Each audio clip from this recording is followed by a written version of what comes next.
Bonjour, voici le corrigé du QCM sur la fondation de Rome. Alors, première question, eh bien, c'était de quand date la fondation de Rome. Là, il y avait un piège, puisqu'il y avait le choix entre 8e siècle avant Jésus-Christ, en 753 avant Jésus-Christ, ou au 8e siècle environ. Donc la bonne réponse était 8e siècle environ, puisqu'en fait, on ne peut pas savoir si c'est réellement 753, c'est la date mythique. Question 2. D'après le mythe, Romulus et Rémus sont des descendants d'Énée le Troyen qui fit un grand voyage dans la Méditerranée.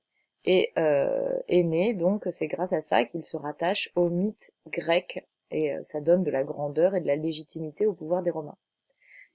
Question 3. De quels dieux descendent Romulus et Rémus? Ils descendent de Mars et Vénus. Ce sont les illustres ancêtres des deux jumeaux mythiques fondateurs de Rome. Comment les deux jumeaux consultent-ils les dieux pour connaître leur volonté? Eh bien, ils consultent le vol des oiseaux. Ensuite, question 5. Comment s'appelle la pratique qui consiste à observer le vol des oiseaux pour connaître la volonté des dieux? Eh bien, c'est de consulter les augures qui prennent ce qu'on appelle les auspices et qui vont donc faire voler des oiseaux pour interpréter ce vol et donner une réponse. Alors, ça, c'était exactement ce qu'il fallait pas faire, que j'ai fait dans ma simulation. Parmi ces propositions, laquelle ne caractérise pas un mythe? Donc, tout ce qui est là, c'est ce qui caractérise le mythe. Et ce qui ne caractérise pas le mythe, c'est qu'il s'appuie sur des sources vérifiées. Le mythe ne s'intéresse pas à la vérité historique, il raconte une histoire. Sur quelle colline retrouve-t-on les premières traces archéologiques de Rome? Eh bien, c'est sur le Palatin. Question 8. Quelle construction fut fondamentale pour aménager Rome? C'est la Cloaca Maxima, c'est-à-dire le grand canal d'évacuation des eaux qui a permis d'assécher les marais et qui deviendra après les premiers égouts de l'histoire. Qu'est-ce qu'étudie l'archéologue? Il étudie les traces des civilisations du passé enfouies sous la terre. Question 10. Qu'est-ce qui est célébré à Rome?